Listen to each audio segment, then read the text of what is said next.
So, this was a presentation that I threw together for my AICE English Literature A-Level class. It was for a project.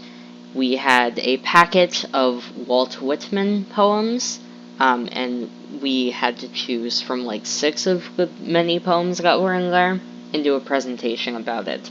You had the opportunity to do this with a partner or by yourself. I chose to do it by myself. Also, this is not made with PowerPoint. This was made with OpenOffice Impress, I think is what it's called.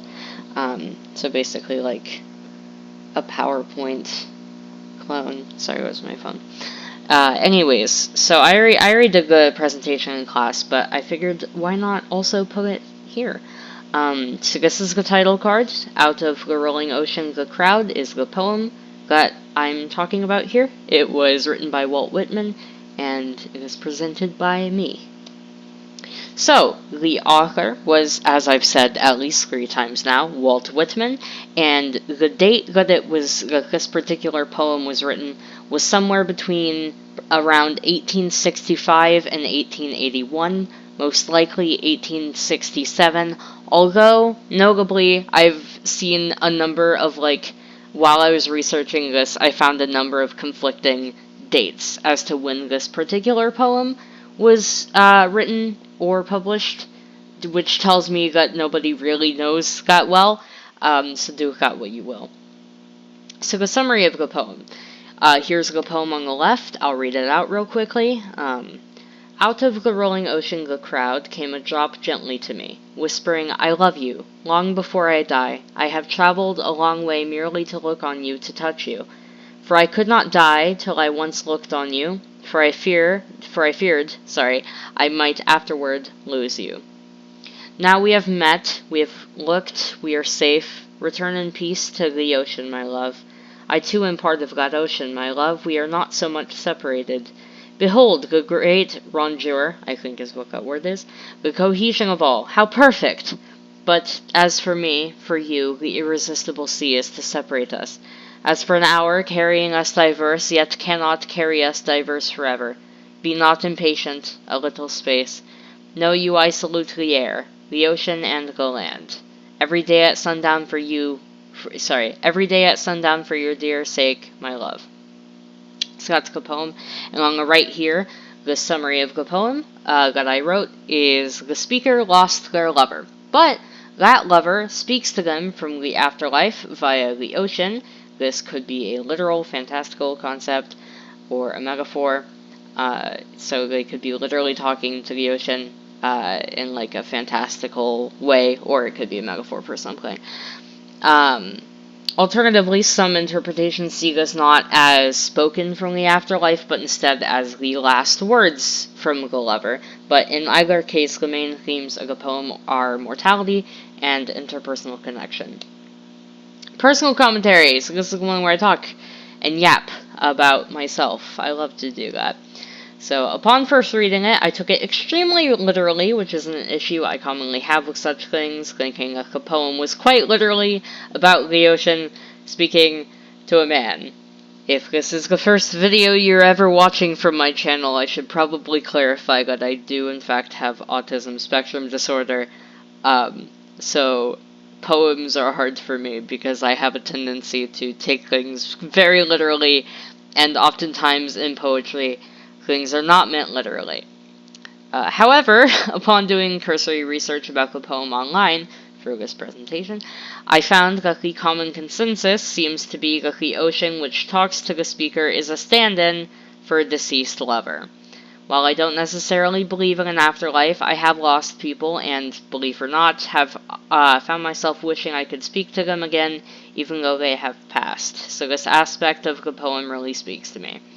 To get a bit personal, because this is the personal commentary, in July, this past July, it's gonna sound cheesy, but my cat, who I had for about a decade, had to get put down, and he was kind of my best friend, and that was really hard, and it's still really hard to talk about.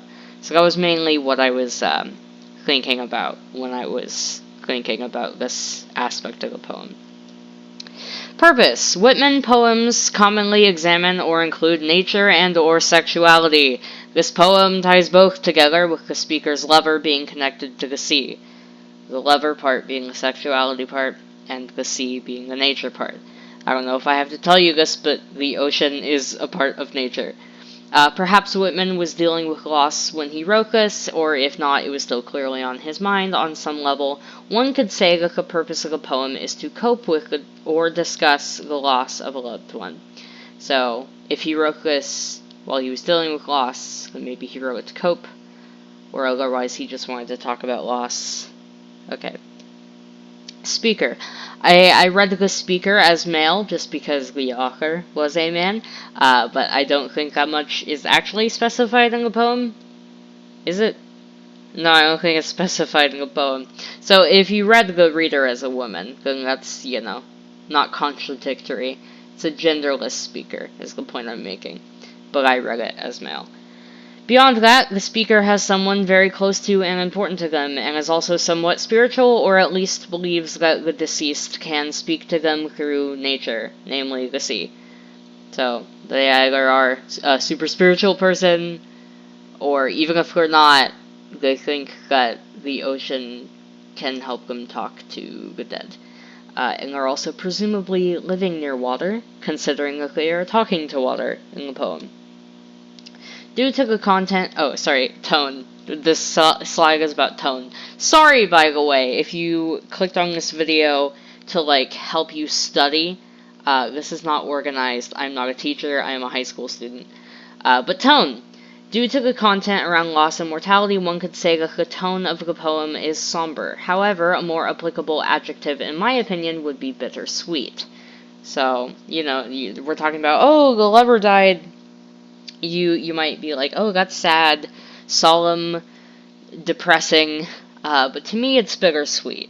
Because loss is sad, of course, but the speaker and or their lover in this poem believes in an afterlife and the ability to still in some way communicate with the lost one after death.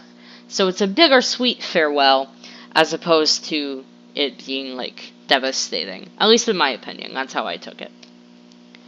Poetic devices. Again, with me being bad at poems, this one was the hardest one, so I just kind of picked the easiest things to point out, because I'm not a poetry guy. The poem consists of 2 stanzas. The second one is a decent bit longer than the first. We can see that there. You can see the second stanza in the poem is longer.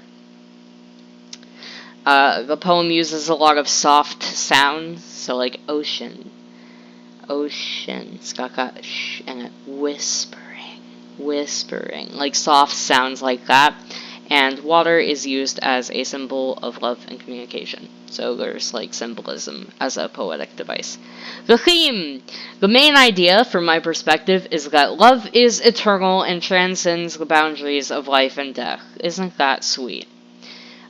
We had to pair these with 3 other Whitman poems from the packet, so the ones I chose were The Ship Starting, because it also includes water imagery.